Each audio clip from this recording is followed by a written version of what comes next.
Hi, it's me again with Corel Drill Tips and Tricks. Earlier today, I made this twisted looking wire, and I mentioned barbed wire, and somebody said, well, how would you draw the barbs? I've got a couple of videos on that, but this one's going to be a little bit different. So I'm going to draw a rectangle. Right now, it doesn't matter what size it is, but I'm going to, with my ratio locked, I'm going to start bumping it up till I get a rounded corner. Now, if you look, this thing is let's make it a 0.4 to make it easy. And so let's make our nudge factor, let's see, is it 0.4? Yeah, 0.4. So let's make it 0.42, and let's make a duplicate of that and move it over. We want some space in between there. Control D, Control D. You only really want about 3 of them, 3 or 4. So now what we're going to do is take this shape and go up to object and convert it to a curve. And when we do that, we'll get these nodes, and we're going to kind of bring that off, bring that around, maybe curve this in. We're trying to make the, that's too sharp. I'm going to have to right click and turn that. Well, no, that should, for some reason, I can't right click on this one, turn that into a curve. And now we can, I'm going to turn this into a cusp. That way it only change up top. And you could play around with that, you know, till the cows come home, to what you want to look like. Now what we're going to do is Control D or hit the plus key on the keyboard. We're going to mirror it both directions, and we're going to put that one right there.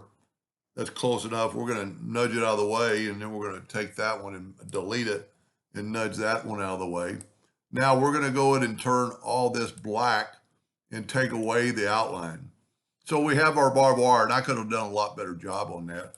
I'm going to Control G to group it, but then I'm going to bring it into I need to make it smaller already anyway. You're going to want it like right there at that twist. But what we're going to do, we're going to put it like right there. Let's move it down just a hair.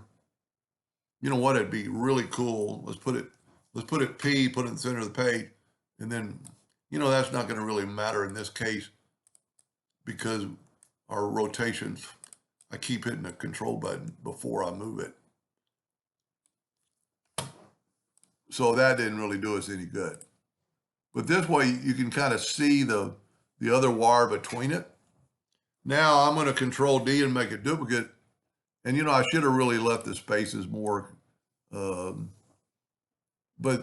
you know, I should have left a bigger space. I'm going to, yeah, I made a copy of it. Control D, alternate, I forgot what alternate C, puts it in the center of the page.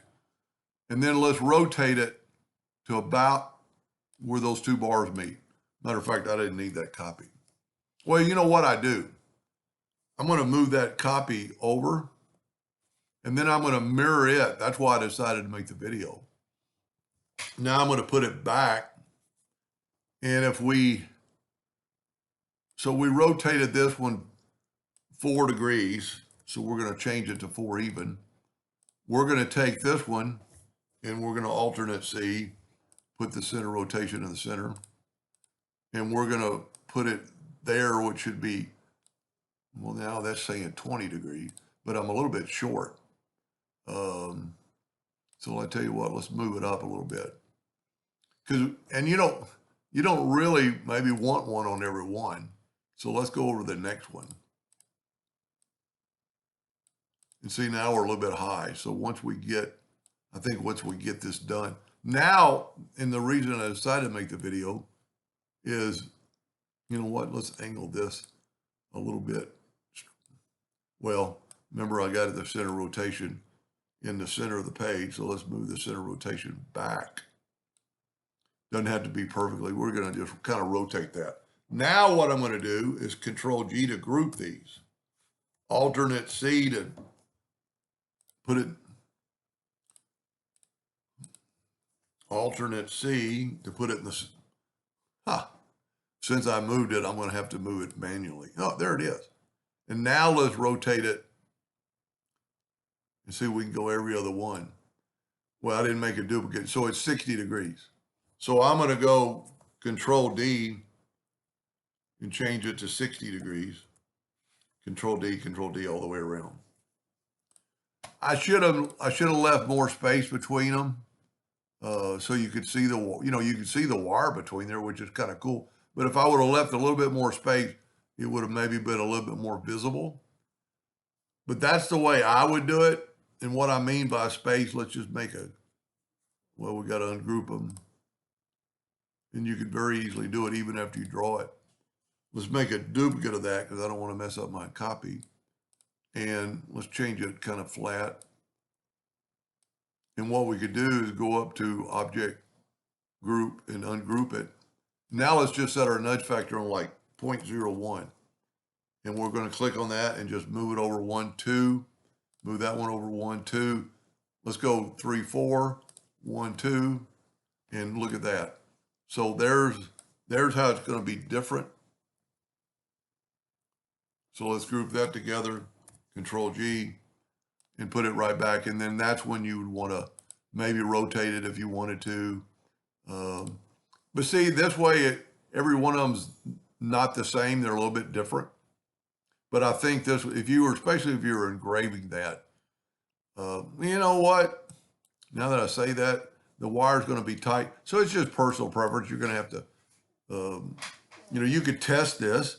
And that's what I always try to suggest people.